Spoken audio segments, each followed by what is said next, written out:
Hello my dear friends, welcome to my YouTube channel best rankers study. तो friends, आप सभी का अपना YouTube channel best rankers study में बहुत बहुत स्वागत करता हूं। तो आज का इस सेशन में हम बहुत ही इंपॉर्टेंट सेशन करने वाले हैं, जो कि बिहार पुलिस का मोस्ट इंपॉर्टेंट वीवीआई क्वेश्चन करने वाले हैं। जो भी स्टूडेंट इस बार एग्जाम देने वाले हैं, तो वे सभी स्टूडेंट इस क्लास को अवश्य देखें। आपका परीक्षा में बहुत सारा क्वेश्चन इस क्लास से रहेगा, और जो भी क्लास हो गया है उस क्लास को आप अवश्य देख लीजिएगा। इस क्लास को देख लेने के बाद मैं ऐसा उम्मीद करूंगा कि आप सभी स्टूडेंट को बहुत अच्छी तरीके से क्लास समझ में आ जाएगा और आप अपना एग्जाम में बेहतर प्रदर्शन कर सकेंगे। तो आइए आप सभी स्टूडेंट इस क्लास में अटेंड कीजिए, और आप सभी के बीच में बहुत अच्छी तरीके से एक्सप्लेनेशन के साथ समझाएंगे, और सभी क्वेश्चन का जवाब आप लोग कमेंट में ज़रूर बताइएगा। तो चलिए आज स्टार्ट करते हैं। बिहार पुलिस का जैसे कि आप देख रहे हैं कि यहाँ स्क्रीन पर दिया हुआ फुल सेट नंबर 3।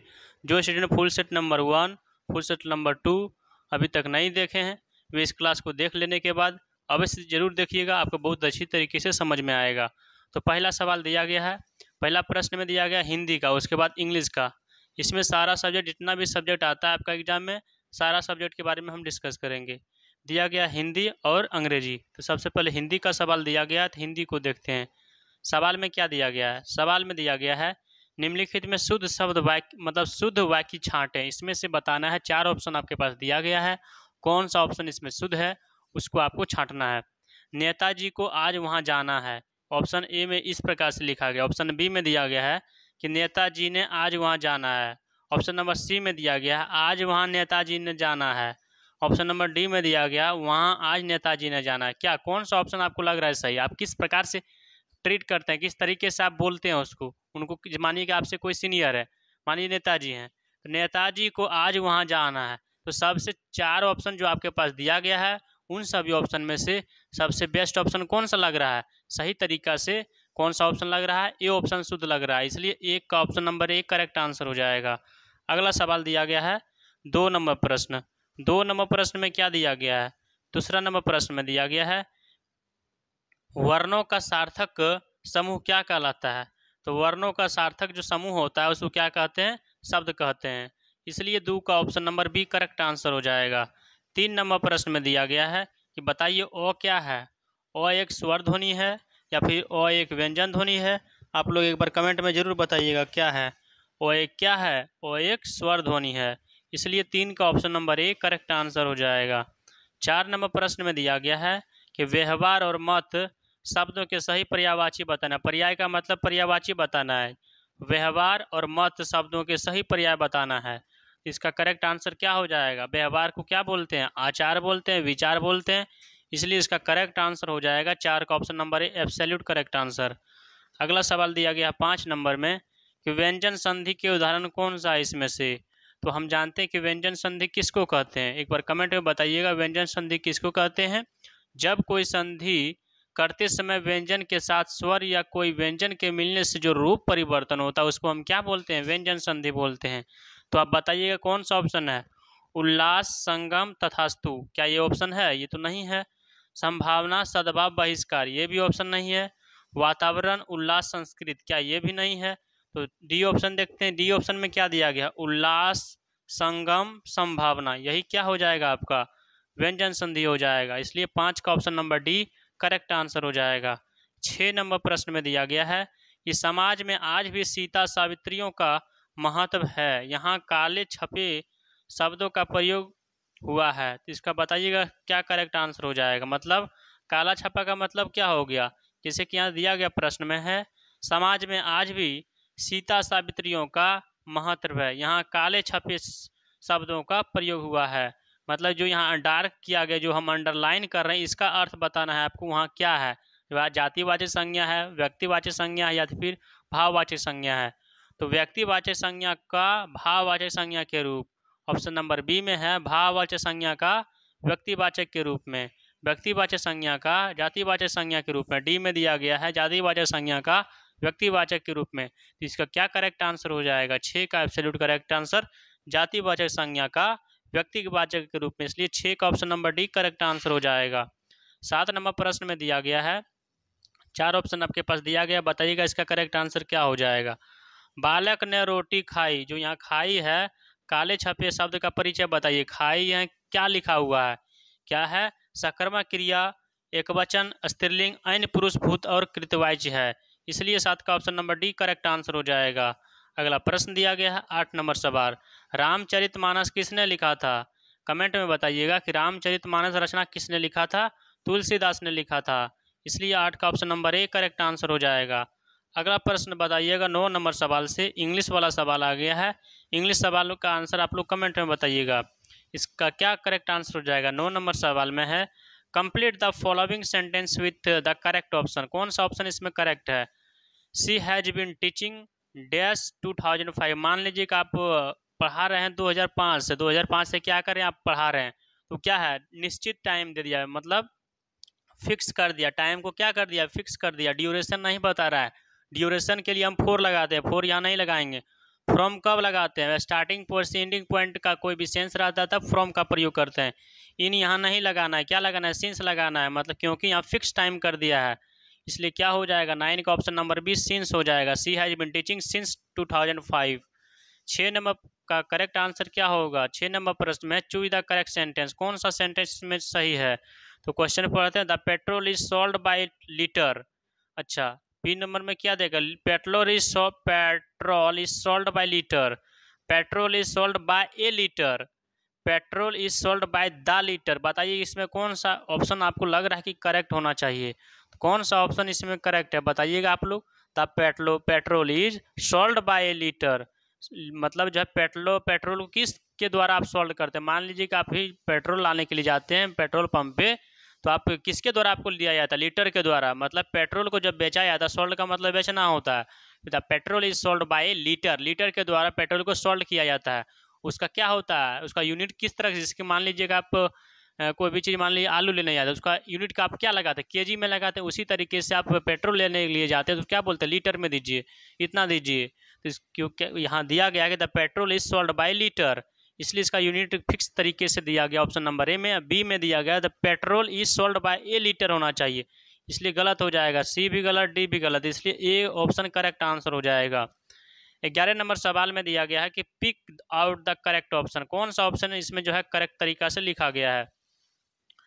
तो दिया गया सवाल में he said if New Delhi is the capital of India. D B में दिया गया he said whether New Delhi is the capital of India. C में दिया गया he said that the New Delhi is the capital of India.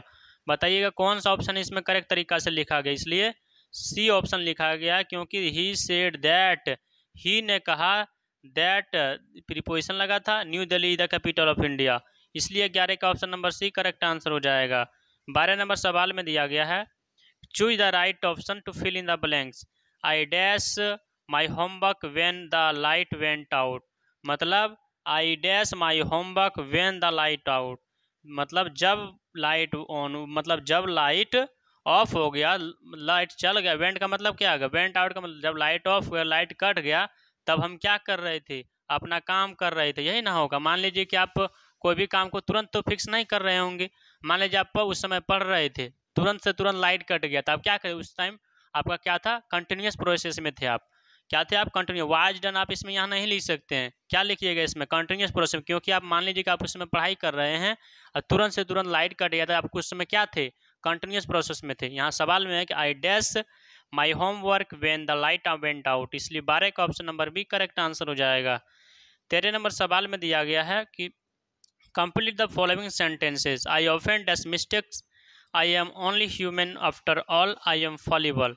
I offend dash mistakes, आप किस तरीके से मिस्टेक किए थे? आई am only human after all, I am fallible, इसका करेक्ट आंसर क्या हो जाएगा? आई ऑफेन मेरे से थोड़ा सा भूल चूक हो गया था। I often mistakes make mistakes, I am only human after all, I am fallible, इसलिए 13 का option number A correct answer हो जाएगा।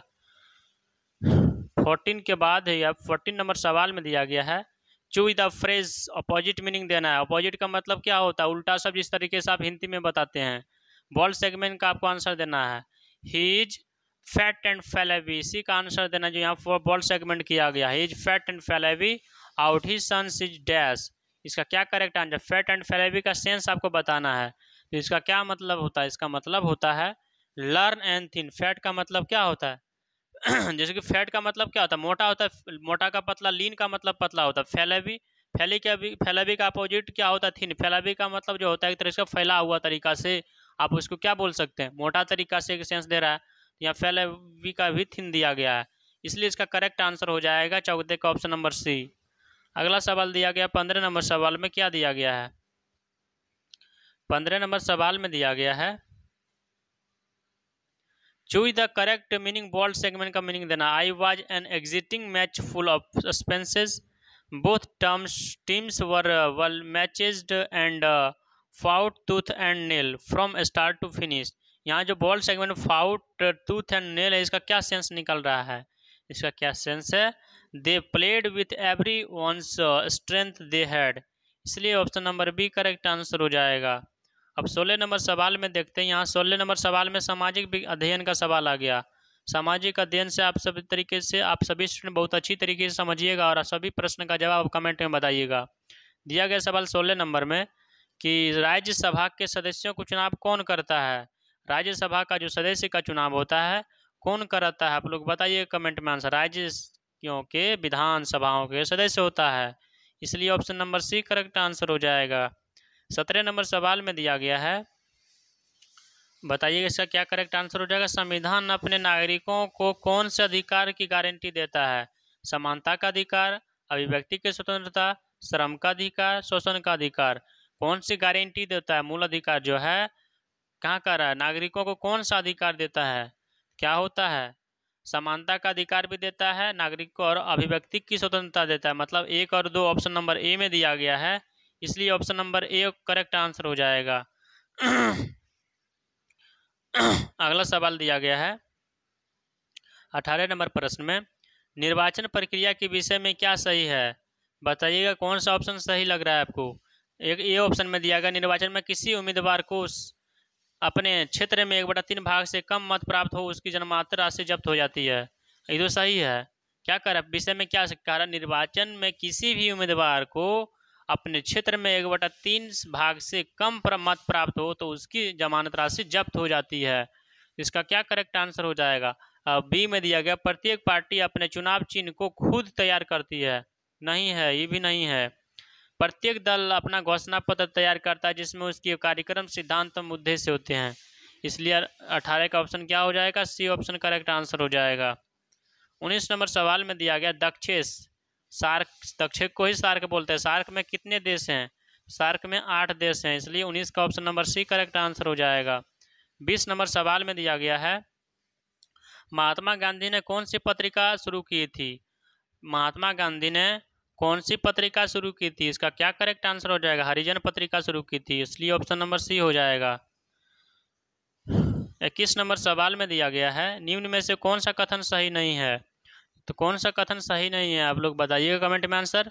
1971 इसमें दहेज निरोध अधिनियम आया था, ये गलत बात है, यही तो सही नहीं है, इसलिए option number A correct answer हो जाएगा। बी ऑप्शन में दिया गया है कि दहेज मांगने वाले को न्यूनतम 5 वर्षों की सजा होती है, बिल्कुल सही है, लेकिन कह रहा सवाल में सही नहीं होना चाहिए, ऑप्शन नंबर ए सही नहीं है। अगला सवाल है 22 नंबर, भारत में भूदान और ग्रामदान आंदोलन किसने आरंभ किया था? भूदान और ग्रामदान आंदोलन किसने आरंभ किया था? इसलिए 22 का ऑप्शन नंबर क्या हो जाएगा? आचार्य विनोबा भावे, इसलिए 22 का option number D correct answer हो जाएगा। 23 नंबर प्रश्न में दिया गया है, निम्न में से कौन से संघवाद की विशेषता नहीं है? संघवाद की विशेषता कौन? सत्ता का विकेंद्रीकरण, इसलिए option number D correct answer हो जाएगा। 24 नंबर प्रश्न में दिया गया है, निम्न में से विधान परिषद किस राज्य का नहीं है? विधान परिषद में कौन सा राज्य में नहीं है? बिहार में भी विधान परिषद है, उत्तर प्रदेश में भी है, कर्नाटक में भी है, तो क्या हो जाएगा इसका correct answer? Option number C में क्या है? नहीं है, इसलिए 24 का option number C correct answer हो जाएगा। 25 नंबर सवाल में दिया गया है, राज्यों में राज्यपालों की नियुक्ति कौन करता है? राज्यों में राज्यपालों की नियुक्ति राष्ट्रपति करता है, इसलिए 25 का option number C correct answer हो जाएगा। 26 नंबर प्रश्न में दिया गया है, निम्नलिखित देशों में से किस देश में प्रत्यक्ष लोकतंत्र स्थापित है? प्रत्यक्ष लोकतंत्र कौन सा देश में स्थापित है? भारत में स्थापित है, इसलिए 26 का option number A correct answer हो जाएगा। 27 नंबर सवाल में दिया गया है कि भारत में संपूर्ण क्रांति का आह्वान किसने किया था?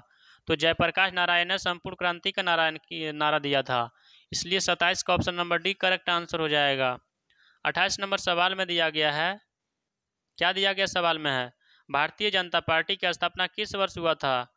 भारतीय जनता पार्टी की जो स्थापना हुआ था कब हुआ था? 1980 में हुआ था। इसलिए option number C correct answer हो जाएगा। 29 नंबर प्रश्न में है कि ईस्ट इंडिया कंपनी का भारत में पदार्पण कब हुआ था? तो ईस्ट इंडिया कंपनी का जो भारत में पदार्पण हुआ था कब हुआ था? 1600 ईस्वी में हुआ था। इसलिए option number A correct answer हो जाएगा। अगला सवाल है 30 नंबर। सूफी जाने जाते थे, सूफी किस लिए जाने जाते थे? ईसाई संत के नाम से जाने जाते थे, या फिर हिंदू संत के नाम से जाने जाते थे, या फिर मुस्लिम संत के नाम से, या फिर बौद्ध संत के नाम से? किस नाम से जाने जाते थे? तो क्या हो जाएगा इसका करेक्ट आंसर? मुस्लिम संत के नाम से जाने जाते थे। इसलिए इसका correct answer option number C हो जाएगा। अगला सवाल दिया गया 31 नंबर में। क्या दिया गया सवाल में है? राष्ट्रसंघ के निम्नलिखित उद्देश्यों में से कौन सा सही नहीं है? इसमें बताना है आपको कि कौन सा उद्देश्य सही नहीं है। अंतर्राष्ट्रीय सहयोग को प्रोत्साहन देना, ये सही है। विश्व में शांति सुरक्षा कायम रखना, ये भी सही है। शांति भंग करने वाले देशों की सरकार को बर्खास्त करना, यही आपका क्या हो जाएगा? सही नहीं है। इसलिए 31 का ऑप्शन नंबर सी हो जाएगा करेक्ट आंसर। अगला सवाल दिया गया है 32 नंबर प्रश्न में। सिद्धार्थ ने किस धर्म की स्थापना किया था? तो सिद्धार्थ बताइए किसका नाम था? सिद्धार्थ जो है आप लोग कमेंट में बताइएगा क्या है। गौतम बुद्ध बौद्ध धर्म के प्रवर्तक थे। बुद्ध का वास्तविक नाम सिद्धार्थ था। किसका नाम था? आप लोग सवाल में आ सकता है सिद्धार्थ किसका नाम था? क्या बोलिएगा? गौतम बुद्ध का जो नाम था क्या था? सिद्धार्थ था। इसलिए इसका करेक्ट आंसर क्या हो जाएगा? गौतम बुद्ध। लेकिन सवाल में है कि किस धर्म था गौतम बुद्ध? कौन सा धर्म का था? बौद्ध धर्म का था। इसलिए 32 का option number B correct answer हो जाएगा। 33 नंबर सवाल में दिया गया है कि थियोसॉफिकल सोसाइटी का स्थापना किसने किया था? थियोसॉफिकल सोसाइटी की जो स्थापना किया था किसने किया था? एनी बेसेंट ने किया था। इसलिए 33 का option number C correct answer हो जाएगा। अगला सवाल दिया गया है 34 नंबर सवाल। किस घटना को द्वितीय विश्व युद्ध का ड्रेस रिहर्सल कहा जाता है? किस घटना को कहा जाता है बताइएगा। जर्मनी का सुदेटेनलैंड पर दावा, या फिर स्पेन का गृह युद्ध, या फिर 1931 का चीन और जापान के बीच युद्ध, या फिर 1929 का आर्थिक संकट? इसका क्या करेक्ट आंसर हो जाएगा? स्पेन का युद्ध हो जाएगा। इसलिए 34 का ऑप्शन नंबर भी करेक्ट आंसर हो जाएगा। अगला प्रश्न दिया गया स्वराज पार्टी का प्रथम सम्मेलन कहाँ हुआ था? स्वराज पार्टी का जो प्रथम सम्मेलन हुआ था कहाँ हुआ था? इसका करेक्ट आंसर आप लोग बताइए कहाँ हुआ था? इलाहाबाद में हुआ था। ऑप्शन नंबर बी हो जाएगा करेक्ट आंसर। किस आंदोलन के दौरान महात्मा गांधी ने असहयोग आंदोलन का नारा दिया था? किस आंदोलन के दौरान महात्मा गांधी ने असहयोग आंदोलन का नारा दिया था? किस आंदोलन में बताइएगा आप लोग। करेक्ट आंसर क्या हो जाएगा? 36 का एब्सोल्यूट करेक्ट आंसर खिलाफत आंदोलन। इसलिए 36 का option number C correct answer हो जाएगा।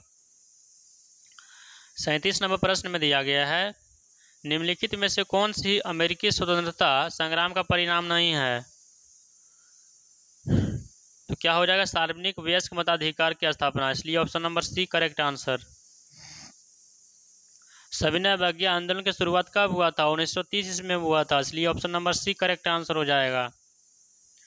39 नंबर सवाल में दिया गया है ईश्वर चंद्र विद्यासागर ने किस क्षेत्र में सहयोग दिया था? बाल विवाह, महिला सशक्तिकरण, बहुविवाह, सती प्रथा? तो इसका करेक्ट आंसर क्या हो जाएगा? बाल विवाह में जो है ईश्वर चंद्र विद्यासागर ने सहयोग किया था। इसलिए ऑप्शन नंबर एक करेक्ट आंसर हो जाएगा। 40 नंबर प्रश्न में दिया गया है निम्नलिखित में से किसका उपमान सीमांत गांधी है? खान अब्दुल गफ्फर खान। इसलिए 40 का ऑप्शन नंबर एक करेक्ट आंसर हो जाएगा। 41 नंबर सवाल में दिया गया है निम्न में से कौन सी घटना प्रथम विश्व युद्ध का परिणाम नहीं है? कौन सी घटना कह रहा है प्रथम विश्व युद्ध का परिणाम जो नहीं है इसमें से? तो क्या हो जाएगा? महान साम्राज्यों का अंत, ये तो परिणाम है। विश्व के अधिकांश देश में गणतंत्र की स्थापना, ये भी है। अधिनायकता का उदय भी है। लेकिन सवाल में कह रहा है कि कौन सा परिणाम नहीं है? क्या हो जाएगा? राष्ट्रसंघ की स्थापना। इसलिए 41 का option number D correct answer हो जाएगा। 42 नंबर सवाल में दिया गया कि विश्व जल दिवस कब मनाया जाता है? विश्व जल दिवस 20 मार्च को मनाया जाता है। इसी दिन बिहार दिवस भी मनाया जाता है। 20 मार्च को जल दिवस भी मनाया जाता है और 20 मार्च को बिहार दिवस मनाया जाता है। इसलिए 42 का 20 नहीं 22 मार्च सही बात। इसलिए क्या हो जाएगा? 22 मार्च को बिहार दिवस और जल दिवस दोनों मनाते हैं। इसलिए इसका करेक्ट आंसर क्या हो जाएगा? ऑप्शन नंबर डी हो जाएगा। क्या हो जाएगा 42 का जो करेक्ट आंसर हो जाएगा ऑप्शन नंबर डी हो जाएगा। विश्व जल दिवस 22 मार्च को और 22 मार्च को भी मनाया जाता है। 20 मार्च को विश्व खुशहाली दिवस मनाते हैं, जो बता रहे थे ना आपको 20 मार्च, उस दिन खुशहाली दिवस मनाते हैं। 43 नंबर सवाल में है उपकरण जो वायुदाब मापने हेतु प्रयुक्त होता है वह क्या कहलाता है? बैरोमीटर कहते हैं, हेक्टोमीटर, एनीमोमीटर, थर्मामीटर। वायुदाब को मापने वालों को क्या बोलते हैं? बैरोमीटर बोलते हैं, इसलिए option number A correct answer हो जाएगा। अगला सवाल दिया गया 44 नंबर प्रश्न में, वायुमंडलीय परत जो सूर्य के पराबैंगनी विकिरणों से हमारी रक्षा करती है वो क्या कहलाती है? समताप मंडल, इसलिए option number B correct answer. Sardar Sarovar बांध डैश नदी पर स्थित है? सरदार सरोवर बांध जो है कौन सा नदी पर स्थित है? इसका करेक्ट आंसर क्या हो जाएगा? नर्मदा नदी पर स्थित है। वायु में कार्बन डाइऑक्साइड गैस की प्रतिशत कितना होता है? कार्बन डाइऑक्साइड का फॉर्मूला CO2 होता है। इसमें आपको बताना है कि गैस का प्रतिशत कितना % होता है, कितना इसका मान होता है गैस का। इसके करेक्ट आंसर क्या हो जाएगा? 0.03, इसलिए ऑप्शन नंबर बी हो जाएगा। प्रति विषुवतीय धाराओं की प्रवाह दिशा होती है। विषुवतीय धाराओं की दिशा कौन सा दिशा में होता है? पश्चिम से पूरब होता है, इसलिए इसका डी ऑप्शन करेक्ट आंसर हो जाएगा।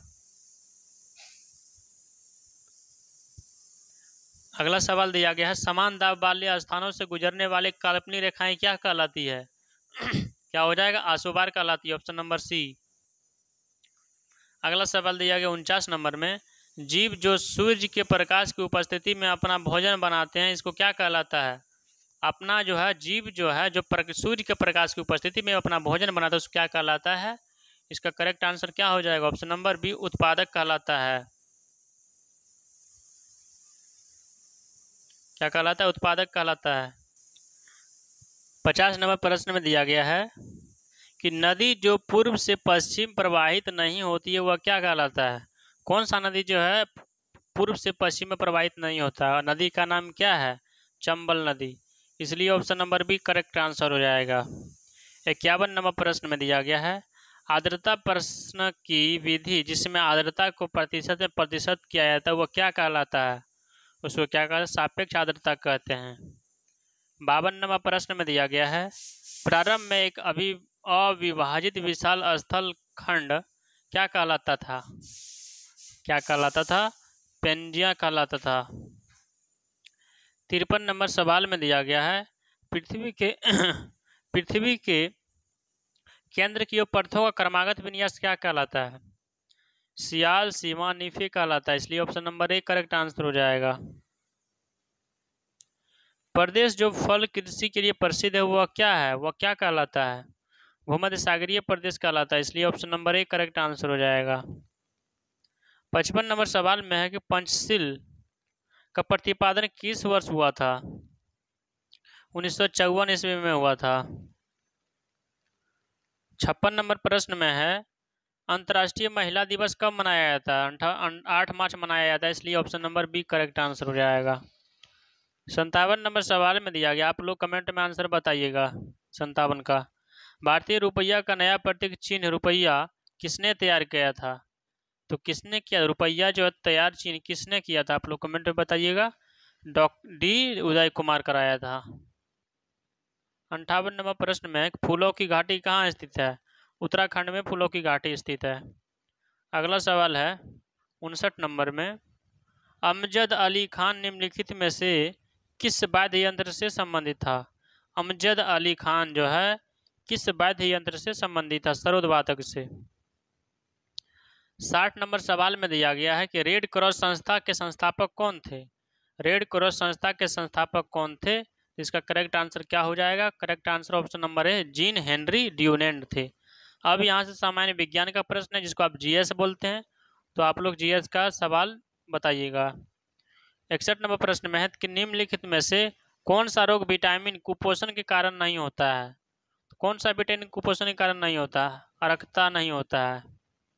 62 नंबर प्रश्न में दिया गया है निम्नलिखित में से कौन सी वास्तविक मछली नहीं है?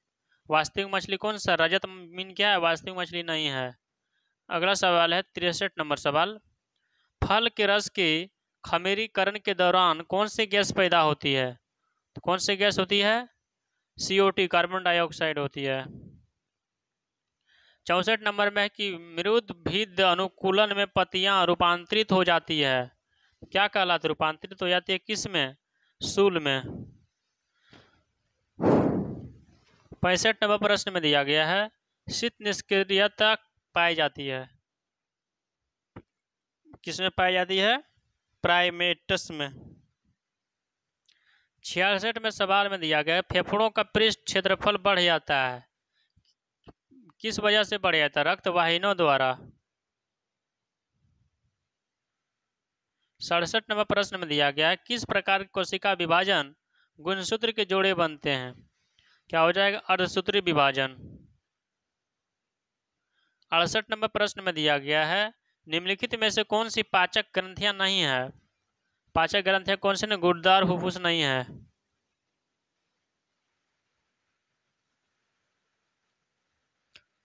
69 नंबर सवाल में है गुआनिन और साइटोसिन जुड़े होते हैं, किससे जुड़ा होता है? 3 हाइड्रोजन बंधन द्वारा। 70 नंबर सवाल में है मेढक का टेडपोल किस रूप में अनुकूलित होता है? किस रूप में होता है? एमोनोटेलिक रूप में। 71 में दिया गया है चुंबकीय क्षेत्र में रखे धारावाही चालक तार पर लगते हुए बल की दिशा क्या कहलाती है? चुंबकीय क्षेत्र में जब धारा की दिशा लगेगी उसको क्या कहते हैं? कौन सा? फ्लेमिंग के बाएं हाथ का नियम। 72 नंबर प्रश्न में दिया गया है एक अवतल लेंस के सामने एक वस्तु रखी है, निम्नलिखित प्रतिबिंब क्या होता है? सामने रखा रहता है, उसका प्रतिबिंब कैसा बनता है? सीधा बनता है। F बराबर r/2 क्या हो जाएगा? ऑप्शन नंबर बताइएगा। F बराबर r/2 इसका क्या मतलब होता है? अवतल उत्तल दोनों दर्पण के लिए। 73 में दिया गया जब ध्वनि तरंगे चलती है तो ये अपने साथ ले जाती है, क्या ले जाती है? ऊर्जा ले जाती है। रॉकेट किस सिद्धांत पर कार्य करता है? रॉकेट जो है किस सिद्धांत पर कार्य करता है? संवेग संरक्षण के सिद्धांत पर कार्य करता है। 76 नंबर सवाल में है एक किरण एक अवतल दर्पण पर आपतित होती है, अगर यह किरण मुख्य अक्ष के समानांतर होती है तो परावर्तित किरण क्या होती है? क्या होती है? फोकस से गुजर जाएगी। 77 नंबर सवाल में दिया गया है एक लंबी परिनालिका जिससे विद्युत धारा प्रवाहित हो रही हो कि अक्ष पर चुंबकीय क्षेत्र B उत्पन्न होता है, अगर विद्युत धारा दोगुनी हो जाए तो चुंबकीय क्षेत्र का मान कितना होता है? कितना हो जाएगा? 2B हो जाएगा। अगला सवाल दिया गया है 78 नंबर प्रश्न में 78 नंबर प्रश्न का आपको ऑप्शन दिखा रहे हैं, क्या दिया गया? ऑप्शन आपके पास दिख रहा होगा। इस सवाल में दिया गया दो वृत्ताकार कुंडलियों जिनकी त्रिज्या A है से क्रमशः 1 और 21 धारा प्रवाहित होती है, दो कुंडलियों के केंद्र पर चुंबकीय क्षेत्र की तुलना में निम्नलिखित में से किससे होगी? तो क्या हो जाएगा इसका correct answer? Option number B, दूसरी कुंडली के केंद्र पर चुंबकीय क्षेत्र प्रथम कुंडली से दोगुना। 79 नंबर सवाल में दिया गया है किसी लेंस की क्षमता प्लस 0.5D का क्या मतलब होता है? इसका क्या हो जाएगा? एक उत्तल लेंस जिसकी फोकस दूरी 2 मीटर या फिर एक अवतल लेंस की फोकस दूरी 2 मीटर। उत्तल लेंस होगा या फिर अवतल लेंस होगा? करेक्ट आंसर बताइएगा। उत्तल लेंस जिसकी फोकस दूरी 2 मीटर होती है, ऑप्शन नंबर C हो जाएगा। 80 नंबर प्रश्न में दिया गया है कि रेखांकित ग्राफ से वेग का मान बताइए, वेग का क्या मान होता है? आप लोग बताइएगा इसमें वेग का क्या मान हो जाएगा? 1/√3। जैसे कि आप वेग निकालिएगा इसको कैसे, यहाँ दिया गया क्या चीज? 30 डिग्री। 30 डिग्री लंब बटा, यदि ये लंब है ये आधार है तो x/t कीजिएगा। x/t किसके बराबर हो जाएगा? tan 30 डिग्री के बाद tan 30 का मान क्या होता है? 1/√3 होता है। इस पर आप हल कीजिएगा तो 1/√3 आएगा। अगला सवाल दिया गया है 81 नंबर सवाल में एल्यूमिनियम का मिश्र धातु क्या है? मिश्र धातु क्या हो जाएगा इसका? मैग्नेलियम होता है। 82 नंबर सवाल में है विलयन का सांद्रण व्यक्त करने की कौन सी इकाई ताप के प्रभाव से प्रभावित नहीं होती है? मोललता। 83 नंबर सवाल में है एल्किन्स का सामान्य सूत्र क्या होता है। एल्किन्स का सामान्य सूत्र आपको बताना है, CnH2n-2 होता है। 84 नंबर सवाल में है MnO2, इसका जो रिएक्शन दिया गया है इसका ऑक्सीकारक क्या है, MnO2 है। 85 नंबर में है रेडियो सक्रियता को मापने के लिए वाणिज्यिक रूप से उपलब्ध यंत्र क्या कहलाता है, GM गणक कहलाता है। 86 नंबर प्रश्न में दिया गया है निम्नलिखित में से किस यौगिक में आयोनिक तथा समयोगी दोनों आबंध होते हैं, H2O जल में होता है। 87 नंबर प्रश्न में दिया गया है द्रव में क्या होता है, द्रव में जो क्या होता है नियत आयतन और अनियत आकार के संकोचन होता है। 88 नंबर प्रश्न में दिया गया है एक रंगहीन साल्ट लेड नाइट्रेट को गर्म करने पर एक पीले रंग का यौगिक X बनाता है, लाल भूरे रंग की गैस Y निकलती है, तो वह गैस Y का क्या मान होता है, NO2 nitrogen oxide dioxide. Radio सक्रिय कार्बन 5800 वर्षों में अपनी प्रारंभिक मात्रा का आधा हो जाता है, कितने वर्षों में यह प्रारंभिक मात्रा के 1/4वां हो जाएगा, कितने वर्षों में, ऑप्शन नंबर क्या हो जाएगा 11,600 वर्षों में। अगला सवाल दिया गया 90 नंबर सवाल, आज का सेशन का नहीं मतलब इस साइंस का लास्ट सवाल है। पेट्रोलियम के प्रभावी आसवन द्वारा निम्नलिखित पदार्थ का एक बाद एक निकलता है, क्या कहलाता है, naphtha, diesel, oil, kerosene. Option number D हो जाएगा करेक्ट आंसर। अब से यहाँ मैथमेटिक्स का सवाल है, आप सभी स्टूडेंट मैथमेटिक्स का सवाल को ध्यानपूर्वक से पढ़िएगा। मैथमेटिक्स में क्या दिया गया, इसका मानक रूप बताना है आपको, यह संख्या परिमेय है या अपरिमेय है।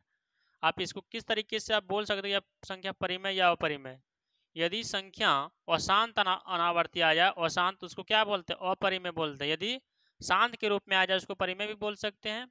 इसको क्या बोल सकते हैं, जैसे कि P/Q के रूप में लिखा हुआ डायरेक्ट, जब लिखा हुआ डायरेक्ट इसको आप बोल सकते हैं परिमेय संख्या। इसलिए क्या हो जाएगा 91 का करेक्ट आंसर क्या हो जाएगा, ऑप्शन नंबर ए हो जाएगा। लेकिन यहाँ तो आप परिमेय संख्या बोल सकते हैं, क्या हो जाएगा बोल सकते हैं, लेकिन इससे रिपीटेड आएगा। 22.7 का मान क्या होता है, 22.60 का मान कीजिएगा 3.140 कुछ कुछ आते रहेगा, इसलिए 22/7 का फॉर्म, इसलिए क्या हो जाएगा ये परिमेय संख्या हो जाएगा। इसलिए 91 का ऑप्शन नंबर क्या हो जाएगा, absolute correct answer option number ए हो जाएगा। अगला सवाल दिया गया है लेकिन आप इसका दशमलव प्रसाद यदि निकालते हैं 22.7 का तो इसका आएगा 3.1428514, मतलब रिपीट नहीं कर रहा है, कुछ कुछ आ रहा है, तो कुछ भी मान आ रहा है इसका मतलब फिक्स नहीं है। फिक्स नहीं है तो क्या हो जाएगा ये अपरिमेय हो जाएगा। यदि 22/7 बोले तब आपका मान परिमेय संख्या होगा, लेकिन यहाँ सवाल में दिया गया कि 22/7 का मानक एक संख्या डैश है, मतलब उसका मान बताना चाह रहा है कि मान बताइए इसका क्या हुआ, परिमेय है या अपरिमेय है। तो मान इसका बहुत सारा आ रहा है, मतलब लिमिट नहीं है इसका, क्या हो जाएगा अपरिमेय संख्या हो जाएगा। 92 नंबर सवाल में दिया गया है यदि 5 अवलोकनों इतना इतना में है तो औसत का मान क्या हो जाएगा। औसत का क्या मान होता है, औसत का मान होता है कुल संख्या बटा कुल संख्या को जोड़ना है, उसके बाद संख्याओं की संख्या, सबको जोड़ करके जितना संख्या उतना से भागा। जैसे कि 11 बराबर आप कीजिएगा कितना संख्या है 1 2 3 4 5, तो बटे 5 कीजिएगा और सबको जोड़िए।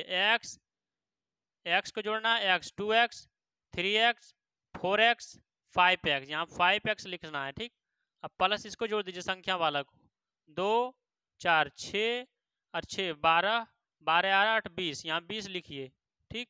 11 × 5 = 55 हो जाएगा, तो 11 × 5 करके रखिए अभी तक बराबर। अब क्या करना है, इसको रुकिए डायरेक्ट इधर ही घटा देना है। 11 × 5 = 55 बराबर 5x + 20। अब इसको क्या करेंगे 55 में से 20 घटाइएगा, जैसे कि 20 इधर आएगा ना घट करके, 55 में से 20 कीजिएगा। 55 में से पहले क्या कीजिएगा 30 में से 20 घटा लीजिए, 10 आएगा। जैसे कि 55 है, आप इसमें से क्या कीजिएगा 20 को घटा लीजिएगा, क्या आएगा 35 आएगा।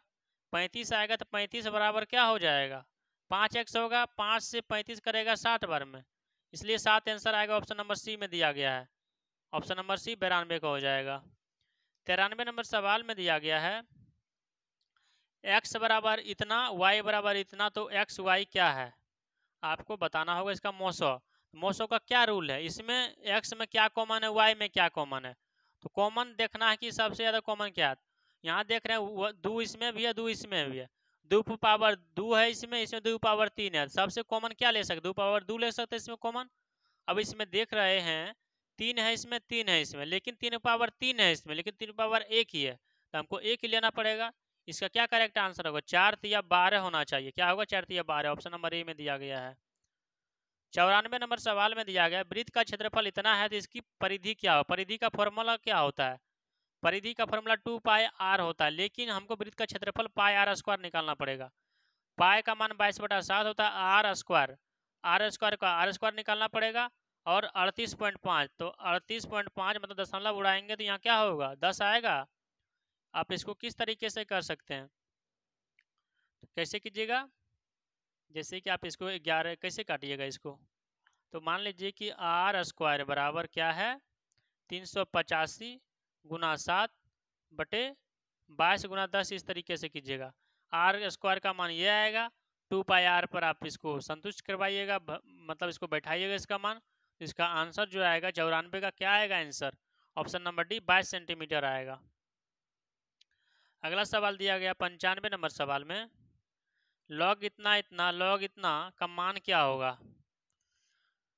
तो आप जानते होंगे लॉग का क्या मान होता है, जैसे कि लॉग 10 सब में दिया, 10 का कोई मतलब नहीं, तो लॉग 2 पावर 3 कर सकते हैं, इसको कर सकते हैं। तो लॉग लॉग एम पर पावर एन का फॉर्मूला क्या होता है, एन लॉग एम होता है, एन लॉग एम होता है, इसलिए शॉर्ट में यहाँ लिखते हैं, क्या लिख सकते हैं, 3 लॉग 2 प्लस 2 लॉग 2। इसको दो पर पावर क्या लिख सकते हैं, 2 दूनी 4, दूनी 8, दूनी 16, दूनी 32, मतलब 5 लॉग 2 लिख सकते हैं। अब प्लस लॉग क्या लिख सकते हैं, लॉग 5। इसको आप किस तरह से कीजिएगा, 3 2 5 लॉग 2 हो जाएगा, 5 लॉग 2, प्लस माइनस कटेगा, बचेगा क्या, लॉग 5 बचेगा। कौन सा ऑप्शन में दिया गया, लॉग 5। लॉग 5 जो है कौन सा ऑप्शन, 1 माइनस लॉग 5 बचेगा, 1 माइनस 10 पावर लॉग 5, कौन सा ऑप्शन में दिया गया, ऑप्शन नंबर डी में दिया गया 1 माइनस लॉग 5, इसलिए correct answer option number B हो जाएगा, डी हो जाएगा, D option correct answer, 1 minus log 2 को 5 बोलते हैं। अगला सवाल है 96 नंबर सवाल। 96 नंबर प्रश्न में दिया गया है कि संख्या के मूल समीकरण बताइए क्या होगा। इसका समीकरण क्या हो जाएगा, 96 का correct answer option number B हो जाएगा, 9/13। 97 नंबर सवाल में दिया गया है यूक्लिड विभाजन के परिमीका के उपयोग से धनात्मक ए और बी, ए ग्रेटर देन बी हम क्या निकालते हैं, उससे हम क्या निकालते हैं, HCF निकालते हैं। 98 नंबर सवाल में दिया गया है 1500 रुपये पर 2 वर्ष का चक्रवृद्धि ब्याज और साधारण ब्याज इतना है, ब्याज की राशि क्या है। इसको डायरेक्ट शॉर्ट से निकालिएगा तो ऑप्शन नंबर 8% आएगा। 99 नंबर सवाल में दिया गया है इतना इतना, तो ए स्क्वायर का इतना का मान क्या होगा, इसको हल कीजिएगा 4/3 आएगा। 100 नंबर सवाल में दिया गया आज का सेशन का लास्ट सवाल है, एक ठोस धात्विक बेलन का आधार की त्रिज्या इतना है, ऊंचाई इतना है, इसे पिघला कर एन ठोस शंकु बनाया जाता है जिसकी ऊंचाई 1 सेंटीमीटर, आधार का त्रिज्या इतना है, तो एन का मान क्या होगा। क्या हो जाएगा, option number D absolute correct answer. मैं ऐसा उम्मीद करता हूँ कि आप सभी स्टूडेंट को बहुत अच्छी तरीके से यह क्लास समझ में आ गया होगा। थैंक यू, जय हिंद, जय भारत।